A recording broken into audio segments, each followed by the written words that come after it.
Hello student, welcome to study class. मैं हूँ वैष्णवी और स्वागत है आपका अपने चैनल स्टडी क्लास में। जैसा कि आपने टॉपिक देख चुके हैं, आज हमारा टॉपिक है एमपी डीएलएड का द्वितीय वर्ष का, इट मीन्स सेकेंड ईयर का विषय पर्यावरण अध्ययन शिक्षण। क्या है? पर्यावरण अध्ययन शिक्षण। पर्यावरण का अध्ययन करना और उसे कैसे पढ़ाना है वो हम इस टॉपिक में पढ़ते हैं, इस सब्जेक्ट में पढ़ते हैं। की इकाई हम कौन सी पढ़ेंगे? इकाई यूनिट 3। अगर आपने इकाई 1, इकाई 2 नहीं देखी है तो आप प्लेलिस्ट में जाकर देख सकते हैं। तो पर्यावरण अध्ययन शिक्षण इकाई 3 का जो हमारा क्या है सब चैप्टर है वो है पर्यावरण अध्ययन का शिक्षण और आकलन। पर्यावरण अध्ययन का शिक्षण और आकलन। पर्यावरण अध्ययन तो करना है, शिक्षण तो हम करना है, लेकिन उसका आकलन कैसे करना है वो भी इस अध्याय में हम पढ़ेंगे। ठीक है, तो सबसे पहले हम देख लेते हैं कि हम इसमें पढ़ेंगे क्या क्या। तो हम पढ़ेंगे इसमें इंपॉर्टेंट क्वेश्चंस, जो प्रीवियस ईयर क्वेश्चंस है वो हम इसमें डिस्कस करेंगे, और कौन से इंपॉर्टेंट क्वेश्चन बन सकते हैं आपकी आने वाली परीक्षाओं में, इसका भी हम अध्ययन करेंगे। ठीक है, उससे पहले हम देख लेते हैं हमारी ब्लूप्रिंट, इट मीन्स अंक योजना क्या है। तो हमारे जो विषय है क्या है? पर्यावरण अध्ययन, उसका जो ब्लूप्रिंट है ना, पर्यावरण अध्ययन का शिक्षण और आकलन का अंक योजना देख लेते हैं, कि इकाई योजना देख लेते हैं, जो है कुल अंक 15। कितने हैं? कुल अंक 15। मतलब कि ये जो हमारा जो यूनिट है ना, यूनिट जो 3 है वो कुल अंक कितने हैं? 15 है। मतलब वेरी इंपॉर्टेंट यूनिट है। अगर आपने इस यूनिट से अच्छे से पढ़ाई कर ली तो आपके 15 मार्क्स फिक्स हो गए, पक्के, है ना। इसमें से हम देखते हैं वस्तुनिष्ठ, मतलब एमसीक्यू टाइप। एमसीक्यू टाइप है ना, जैसे खालिस्तान में पूछ सकते हैं, फिल इन द ब्लैंक्स में एमसीक्यू है ना, बहुविकल्पीय क्वेश्चंस पूछ सकता है। ठीक है, तो कितने आ सकते हैं? 4 प्रश्न, है ना। 4 मार्क के प्रश्न आएंगे, 4 प्रश्न आएंगे आपके एमसीक्यू टाइप के। 2 अंक का 2 प्रश्न आएंगे। 2 अंक के कितने? 2 प्रश्न। 2 अंक के लिए आपको पता है कम से कम 30 से 45 शब्दों में आपको लिखना पड़ता है आंसर, है ना। तो 2 अंक के 2 प्रश्न आएंगे आपको। 3 अंक का 1 प्रश्न आएगा। 3 अंक का 1 प्रश्न, इट मीन्स 3 अंक के लिए आपको पता है 75 शब्द, है ना, 50 से 75 पकड़ लो। ठीक है, शब्दों में लिखना पड़ता है। फिर 4 अंक के प्रश्न, 4 अंक का 1 प्रश्न आएगा, मतलब लॉन्ग आंसर, है ना। लॉन्ग आंसर आपको इसमें लिखना है 75 से 100 शब्दों में आपको लिखना है। ठीक है, 75 to 100 वर्ड्स में क्या होना चाहिए? आपका आंसर होना ही चाहिए। ठीक है, तो ये हमारी क्या है? अंक योजना है। अंक योजना के हिसाब से पढ़ना इंपॉर्टेंट होता है, ताकि हमें पता चले यूनिट कितनी इंपॉर्टेंट है और कितने कितने क्वेश्चंस बन सकते हैं। ठीक है, आई होप समझ में आ गया होगा। अब उससे पहले मैं आपको बता दूं कि अगर आप एमपी डीएलएड की प्रथम वर्ष एवं द्वितीय वर्ष की क्या है संपूर्ण तैयारी करना चाहते हो या करते हो, है ना, संपूर्ण तैयारी करना चाहते हो, तो आप हमारा जो संपूर्ण कोर्स है उसे आप परचेस कर सकते हैं।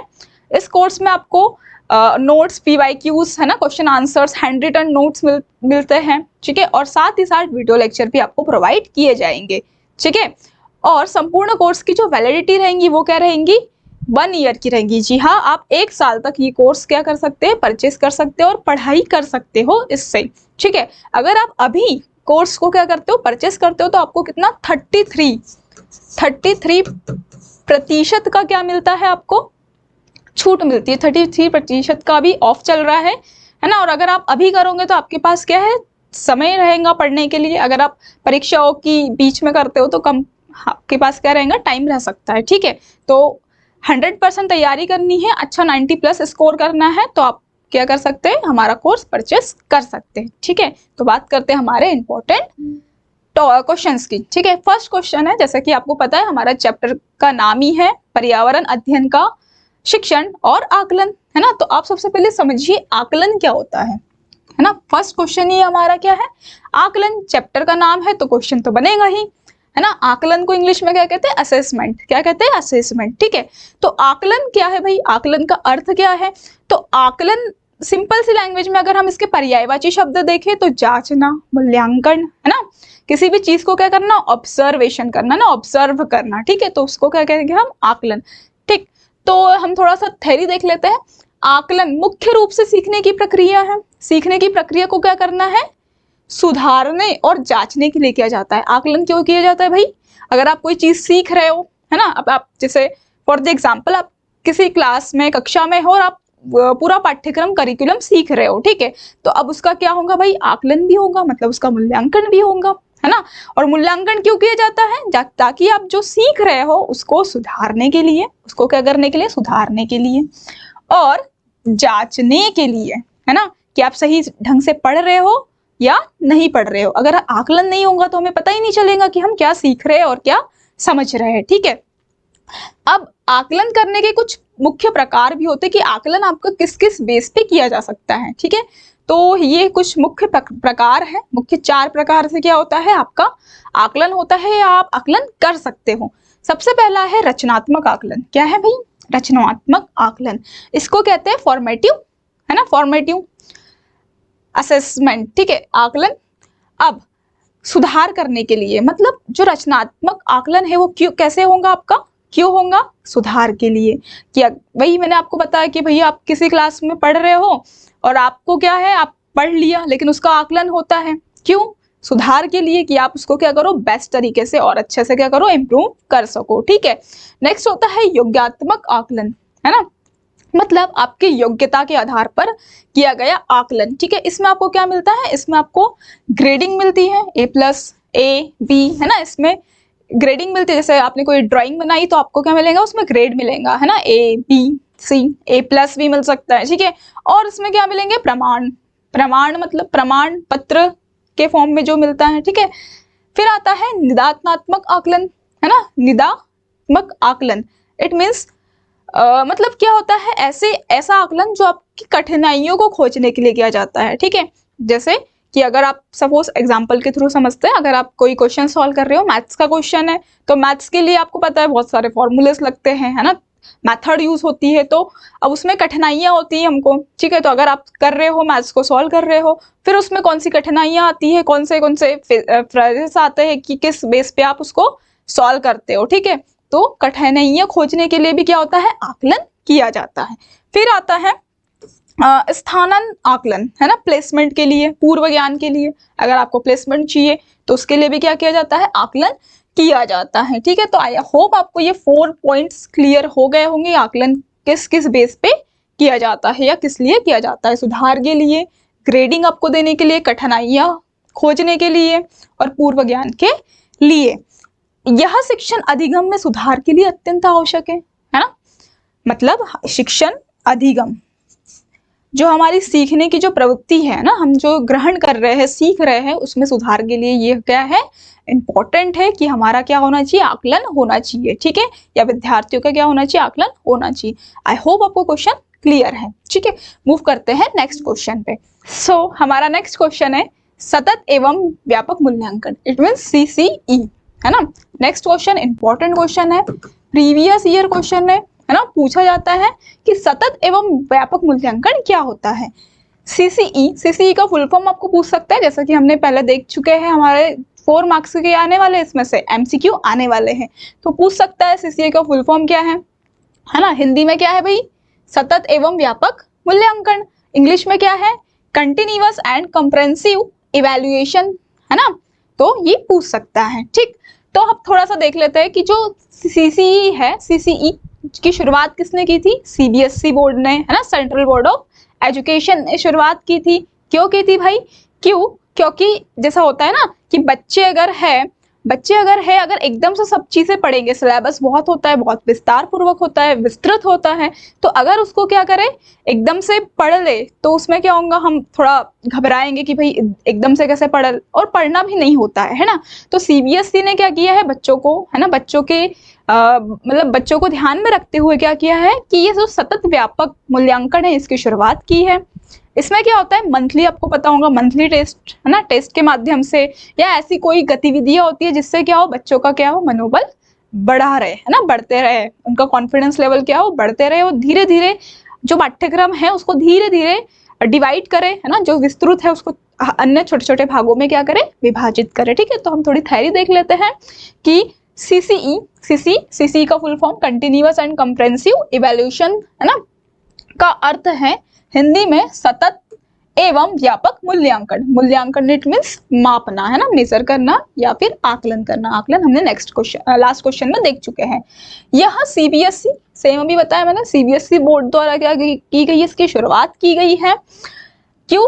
विद्यालय आधारित मूल्यांकन, सीबीएसई द्वारा शुरू की गई विद्यालय आधारित मूल्यांकन की क्या है, एक प्रणाली है जिसमें इसका मुख्य उद्देश्य भी बोल सकते हैं इसका क्या है कि बच्चों को रटने की बजाय, है ना, बच्चों को रटने की बजाय छात्रों के शैक्षिक, है ना, शैक्षणिक का अर्थ होता है जो आपके सिलेबस में जितनी भी चीजें दी गई हो, है ना, सिलेबस जो आपका साइंस, मैथ्स, इंग्लिश, हिंदी, है ना, लैंग्वेजेस, ये सब चीजें क्या है, शैक्षणिक, जो पढ़ाई से रिलेटेड होती है।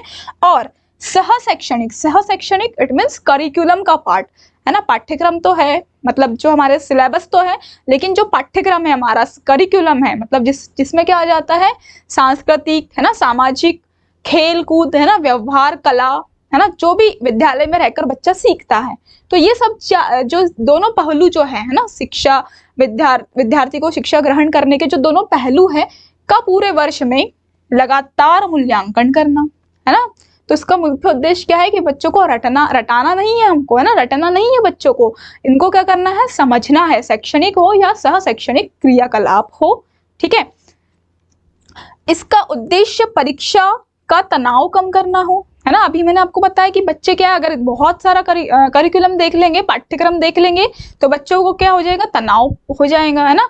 तो इनका तनाव कम करना है इसका उद्देश्य, छात्रों का सर्वांगीण विकास करना है, ठीक है।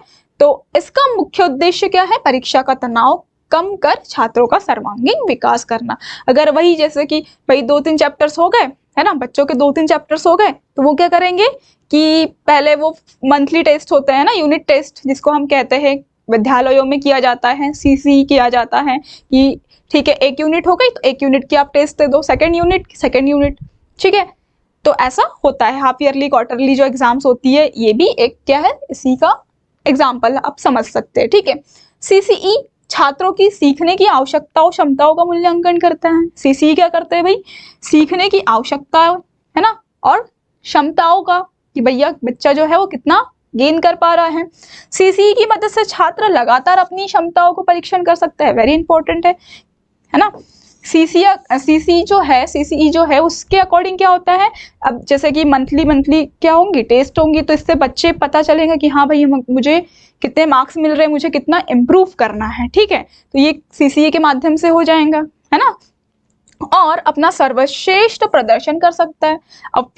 अब बताओ, अगर हम एकदम से पेपर ले लेंगे, पूरा सिलेबस अगर पेपर ले लेंगे, है ना, जैसा डीएलएड में होता है ना, एक ही बार पेपर होता है, तो अगर हम प्रारंभिक जो बच्चे होते हैं 1 to 12 क्लास के, अगर उनका पहले से ही अगर हम धीरे धीरे पेपर नहीं लेते और एकदम से पेपर ले लेते, तो बच्चों को क्या होगा भाई, हमको सुधारने का मौका ही नहीं मिलेगा। लेकिन सीसीए क्या करता है, लगातार छात्र की अपनी क्षमताएं जो होती है उसका परीक्षण करता है और उसमें सुधार, है ना, हम अपना सर्वश्रेष्ठ प्रदर्शन कैसे करें, ये भी हम क्या है उसमें कर सकते हैं या सीख सकते हैं, है ना।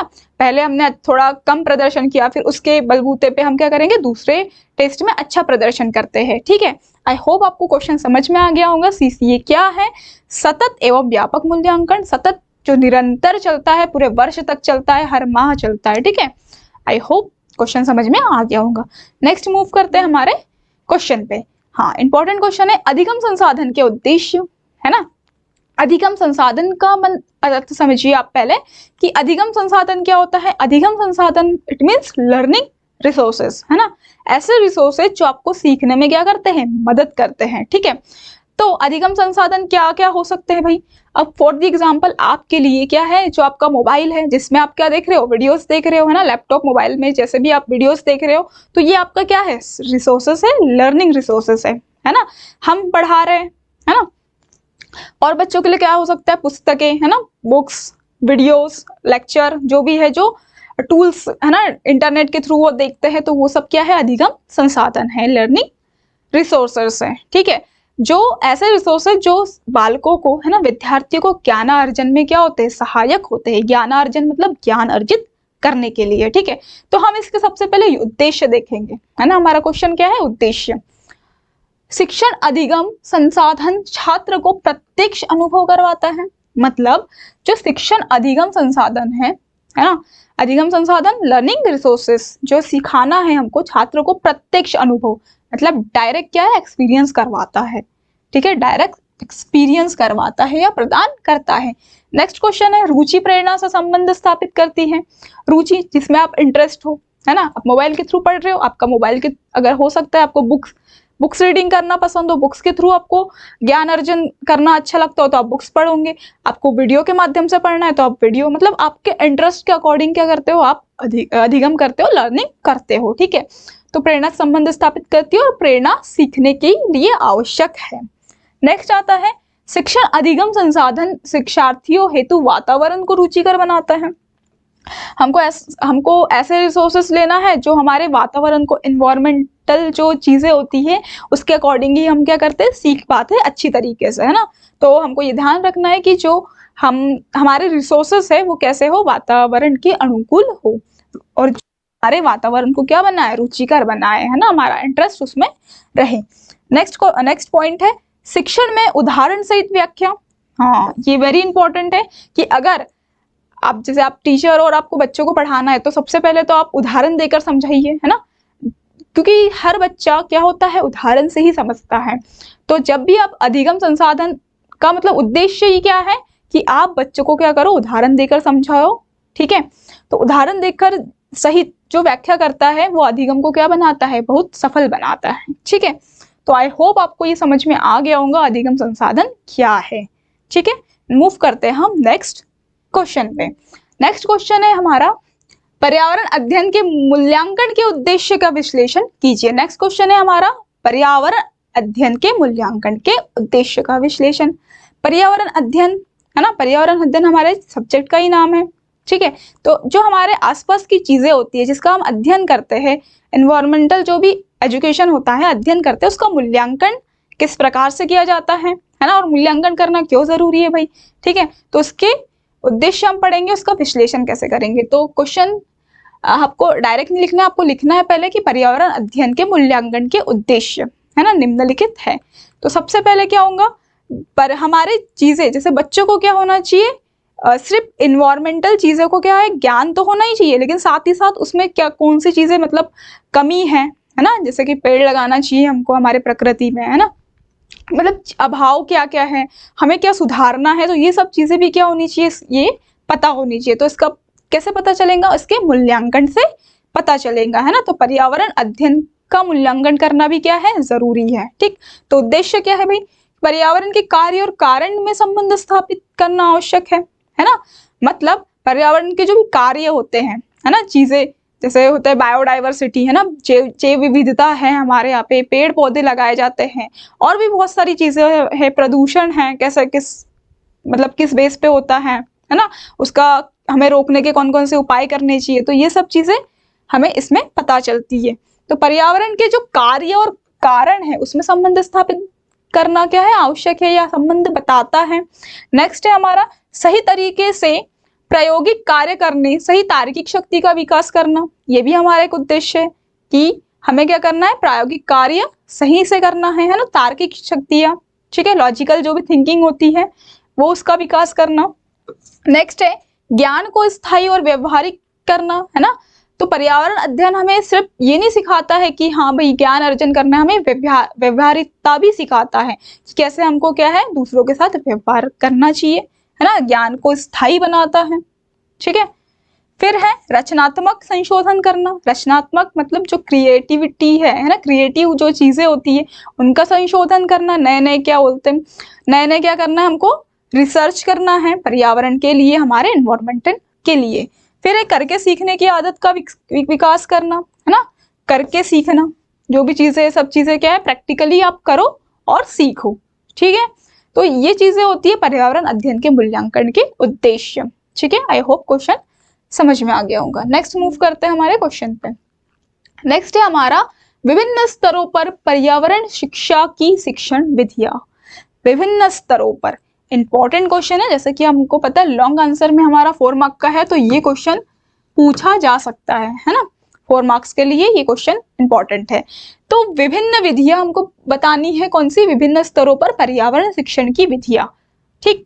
कि हमको पर्यावरण जो शिक्षण है वो किस प्रकार से देना है, स्तरों पे, विभिन्न स्तरों पे, बच्चों के विभिन्न स्तरों पे। इंग्लिश में क्या कहेंगे, teachings method of environmental education at various level. ठीक है, तो सबसे पहले फर्स्ट है हमारा प्राथमिक एवं उच्च प्राथमिक स्तर। प्राथमिक मतलब वही 0 से 2, है ना, प्राथमिक मतलब वही 0 से 2, और उच्च प्राथमिक मतलब जब आपका बच्चा क्या होता है, विद्यालय जीवन में जाता है, 1 से 5 तक की कक्षाएं की जो होती है। अब उसमें आपको किस किस मेथड के थ्रू आपको क्या कर सकते हैं, उसको मतलब शिक्षण दे सकते हैं। ठीक है, तो प्राथमिक एवं उच्च प्राथमिक स्तर पर सबसे पहले विधि है निरीक्षण विधि।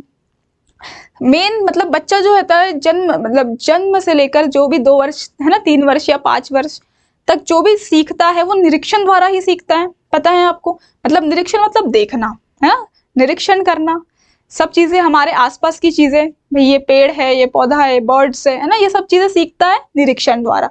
तो सबसे पहले आपको सिखाना क्या है, निरीक्षण विधि। फिर आता है खेल विधि, खेलकूद द्वारा, है ना।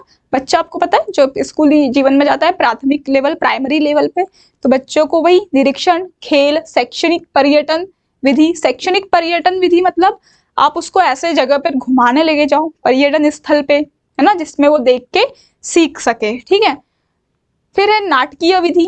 ऐसे आप नाटक करके, है ना, खेल कूद से, नाटक विधि द्वारा भी आप उसको क्या कर सकते हो, सिखा सकते हो। योजना विधि, है ना, प्लानिंग थ्रू, प्लानिंग मेथड। ठीक है, तो जो भी बच्चा प्राथमिक से मतलब जैसे आंगनवाड़ी जो बच्चा जाता है, आपको पता है उसको भी चित्रों द्वारा, है ना, सिखाया जाता है, चित्रों, खेल कूद द्वारा, है ना, ड्राइंग के थ्रू, ये सब चीजें क्या है उसको सिखाई जाती है। निरीक्षण विधि, खेल विधि, शैक्षिक पर्यटन, घुमाने ले जाओ बच्चों को, तो बच्चे क्या होता है देख के सीखते हैं, है ना, देख के सुन के क्या करते हैं, सीखते हैं। योजना विधि, नाटकीय विधि, नाटक करके, है ना, डांस करके, जो भी चीजें आप सिखा सकते हो। ठीक, अब आता है सेकंड हमारा माध्यमिक स्तर, है ना, 6 to 8 माध्यमिक स्तर कहलाता है। ठीक है, मिडिल स्कूल जिसको हम कहते हैं। इसमें व्याख्यान विधि, व्याख्यान विधि को थोड़ा समझ लीजिए, लेक्चरर मेथड। व्याख्यान विधि का मतलब होता है लेक्चर, जैसे कि मैं आपको भी क्या दे रही हूँ, लेक्चर दे रही हूँ, है ना, तो इसमें क्या होता है, विस्तृत विस्तार पूर्वक टॉपिक को समझाया जाता है, तो व्याख्यान विधि आप उसमें शामिल कर सकते हो। योजना विधि सेम, प्लानिंग के थ्रू, प्लानिंग मेथड, है ना। प्रश्नोत्तर विधि, आप अपने जो भी कक्षा में है शिक्षार्थी है, आप उससे क्वेश्चन कर सकते हो, है ना, प्रश्नोत्तर विधि हम उसके कहेंगे। ठीक है, क्वेश्चन के थ्रू, है ना, क्वेरीज है, क्वेश्चन से आप उनको करे के, या बच्चे आपको क्वेश्चन करते हैं तो आप उनका आंसर दीजिए। ठीक है, तो प्रश्नों द्वारा मतलब कम्युनिकेट द्वारा, है ना, कम्युनिकेशंस करके भी आप उनको पढ़ा सकते हो। ठीक है, फिर है शैक्षणिक पर्यटन। हाँ, जो शैक्षणिक पर्यटन है, शैक्षिक जो पर्यटन वाला जो टॉपिक है, वो हमेशा बच्चों, चाहे बच्चे हो चाहे बड़े हो, सबको घुमाने फिराने तो लेके ही जाना चाहिए, ताकि बच्चे क्या है बहुत सी चीजें सीखे घूम फिर के। ठीक है, शैक्षिक पर्यटन। फिर है नाटकीय विधि, इसमें भी हम क्या कर सकते हैं, नाटक, है ना, मंच, रंगमंच जो सजाते हैं वो सब इसमें भी कर सकते हैं। फिर आता है उच्चतर माध्यमिक स्तर, है ना, 9, 10th। ठीक है, तो उच्च माध्यमिक स्तर में भी सेम वही व्याख्यान विधि होती है, आपको पता है। इसमें भी क्या होता है, लेक्चर्स हम लेते हैं, किसी भी टॉपिक को विस्तार पूर्वक समझाते हैं। फिर आता है सामूहिक वाद विवाद, इसमें एक इंपॉर्टेंट आता है सामूहिक वाद विवाद विधि। ठीक है, तो सामूहिक वाद विवाद डिबेट जिसको कहते हैं, आप ग्रुप्स बना लीजिए, सामूहिक मतलब समूह मतलब ग्रुप्स होता है, तो आप बढ़िया 2-4 बच्चों का क्या कर लीजिए, ग्रुप बना लीजिए, ग्रुप में डिस्कशन या डिबेट करवा दीजिए, है ना, तो इसके थ्रू भी क्या करते हैं बच्चे सीखते हैं। ठीक है, नए नए विचार उनकी क्या होती है, नई नई थिंकिंग्स क्या होती है, एक दूसरे के साथ मतलब संचार होती है ना, एक दूसरे को पता चलती है। नेक्स्ट आता है सर्वेक्षण विधि। सर्वेक्षण विधि मतलब सर्वे करना, है ना, सभी बच्चों को क्या करना है, सर्वे कर सकते हो आप। फिर आता है प्रयोगात्मक, आपको पता है फिर प्रैक्टिकल होते हैं, है ना, प्रयोग करते हैं हम, लैब में लेके जाओ या फिर कहीं भी तो प्रयोग करते हैं, प्रैक्टिकल के थ्रू भी आप क्या कर सकते हो, उनको सिखा सकते हो, पर्यावरण शिक्षण। फिर है क्रियात्मक अनुसंधान विधि, वही क्रिएटिविटी, नई नई चीजें आप उनको दो कि भाई ऐसा करो, पर्यावरण से रिलेटेड चीजें, है ना, उन्हें सिखाए। तो ये भी इंपॉर्टेंट है कि क्रियात्मक अनुसंधान विधि, है ना, सर्च करो, रिसर्च करो, आप ऐसे बच्चों को बता सकते हो। नेक्स्ट आता है उच्च स्तर पर, है ना, 11th 12th या फिर हाई लेवल स्कूल, ग्रेजुएशन, ये सब इसमें आता है। आपको पता है इसमें सेमिनार्स होते हैं, कार्यशाला विधि होती है। कार्यशाला वही कार्य करना, एक शाला होती है जिसमें क्या वर्क कर सकते हैं। सेमिनार आपको पता है, बड़े बड़े सेमिनार के थ्रू क्या होता है, बच्चों को मोटिवेट किया जाता है ना, सारी चीजें डिस्कस की जाती है, पढ़ाई जाती है। व्याख्यान विधि इसमें भी आएंगी, है ना, लेक्चर इसमें भी होते हैं, विस्तृत ज्ञान इसमें भी मिलता है। नेक्स्ट सर्वेक्षण विधि इसमें भी होती है, सर्वे करना, ठीक है। फिर प्रयोगात्मक विधि इसमें भी होती है ना, प्रैक्टिकल के थ्रू भी समझाया जा सकता है। इसमें एक नई आती है अंत अनुशासकीय आयाम विधि, है ना, अंत अनुशासकीय आयाम विधि। इट मीन्स होता है, जैसा कि आपको पता है कि अब जब जैसे जैसे बड़ी कक्षाओं में जाते हो तो आपको एक सब्जेक्ट चूज करना पड़ता है और साथ ही साथ उनके साथ 2 ऐसा सब्जेक्ट चूज करना पड़ता है जो आपको क्या हो, इन तीनों विषयों को क्या हो, उसका अच्छे से ज्ञान आप क्या करो, हासिल करो। तो इसी का मीनिंग ये होता है कि आप ऐसे 2-3 सब्जेक्ट में क्या कर सकते हो, अच्छी पकड़ बना सकते हो, या इसे मेजर सब्जेक्ट भी कहते हैं, ठीक है। मेजर सब्जेक्ट आप क्या करते हो, चूज करते हो और उसी में क्या करते हो, पूरे आगे की पढ़ाई जारी करते हो। तो ये होता है अंत अनुशासकीय आयाम, ठीक है। और शैक्षिक पर्यटन विधि, वही घूमना फिरना, बच्चों को बढ़िया ट्रिप पे लेके जाना, इससे भी बच्चे क्या होते हैं, सीखते हैं, ठीक है। तो आई होप आपको ये क्वेश्चन समझ में आ गया होगा, वेरी इंपॉर्टेंट क्वेश्चन है, ठीक है। अब इसमें हो सकता है कि अगर ये लॉन्ग क्वेश्चन आए तो आप फिर भी इतना तो नहीं लिख सकते हो, है ना। तो इसमें क्या करना आप कि ये तो लिख लेना, विभिन्न स्तरों पर पर्यावरण शिक्षा की प्रणाली, है ना, विधियां, ठीक है, शिक्षण प्रणाली या विधियां, teaching method of environmental education at various level. फिर उसमें क्या करना, आप प्राथमिक एवं उच्च प्राथमिक स्तर डालना। फर्स्ट पॉइंट आप ऐसे लिख सकते हो, है ना, ठीक है, हॉरिजॉन्टल ना लिख के आप क्या करना, ऐसे मतलब स्टेप बाय स्टेप लिखना। और यहाँ पे लिखना क्या, निरीक्षण विधि। अब जैसे कि मैंने आपको बताया, निरीक्षण का मीन्स क्या होता है, भाई देखना, निरीक्षण करना। तो आप इसमें 1-2 लाइन लिख सकते हो अपने मन से। फिर खेल विधि में भी आप 1-2 कि बालकों को खेल कूद आदि कार्यक्रमों में भी क्या हो, पार्टिसिपेट करना चाहिए। शैक्षिक पर्यटन आपको पता है भाई, बच्चों को घूमने लेके जाना चाहिए। मतलब आप 1-1 लाइन की क्या कर सकते हो, थ्योरी लिख सकते हो। तो ये आपका कम से कम 1-1.5 पेज का तो बनना ही चाहिए आंसर, तभी आपको क्या मिलेंगे, 4 मार्क्स फुल ऑफ मिलेंगे, ठीक है, आउट ऑफ मार्क्स मिलेंगे। तो आप ऐसे ही क्या कर सकते हो, सारे पॉइंट्स का लिख सकते हो, ठीक है। तो आई होप आपको ये क्वेश्चन समझ में आ गया होगा, है ना। और अगर आपको ऐसे ही इंपॉर्टेंट क्वेश्चंस पढ़ना है, और भी अगर जैसे ये तो एकदम शॉर्ट फॉर्म था, सिर्फ 5 क्वेश्चंस था, अगर आपको और डिटेल्स में पढ़ना है तो आप हमारा संपूर्ण कोर्स परचेस कर सकते हो, जो प्रथम वर्ष एवं द्वितीय वर्ष के लिए दोनों के लिए है, जिसमें आपको 100% तैयारी करवाई जाएंगी। कोर्स वैलिडिटी 1 ईयर की रहेंगी। नोट्स, PYQs, है ना, मैराथन क्लासेस, वीडियो लेक्चर्स सभी आपको प्रोवाइड किए जाएंगे एक ही कोर्स में। कोर्स परचेस करना बहुत आसान है, इसी वीडियो के डिस्क्रिप्शन में लिंक दी है, ऐप लिंक दी है, ऐप डाउनलोड कीजिए और हमारा कोर्स परचेस कीजिए। अगर आप कोर्स परचेस करते हो अभी तो आपको 33% का क्या मिलेगा, ऑफर मिलता है, छूट मिलती है, ठीक है। और अगर आप कोर्स परचेस करते हो तो आपको कहीं से कोई गाइड्स, नोट्स खरीदने की कोई जरूरत नहीं होती, इसी एक कोर्स में आपकी संपूर्ण तैयारी करा दी जाएंगी, ठीक है। तो मिलते हैं हम नेक्स्ट वीडियो में, तब तक देखते रहिए हमारा channel study class. Thank you, धन्यवाद।